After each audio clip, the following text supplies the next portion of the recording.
मेरा नाम शहनाज है। आज ये साल हमारा सब में पहले मुस्लिम हेरिटेज मंथ कल्चरल एक्सपो चल रहा है।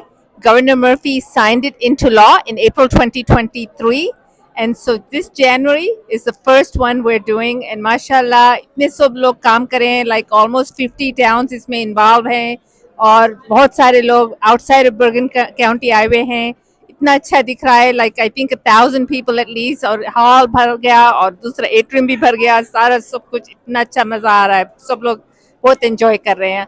हर चीज है, एक म्यूजियम की तरह वो कल्चरल एक्सपो चल रहा है, इन्वेंशंस बता रहे हैं, एग्जिबिट्स है, और from all the states and countries we have the exhibits, comedy show, we had Jeopardy game, and we also had a comedian और पैनल डिस्कशन होने वाला है, नशीद चल रहा है, दब का सूफी प्रोग्राम, एवरीथिंग माशाल्लाह it's such a beautiful event.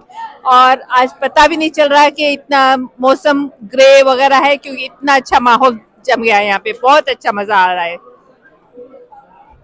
Don't forget to like, comment and subscribe.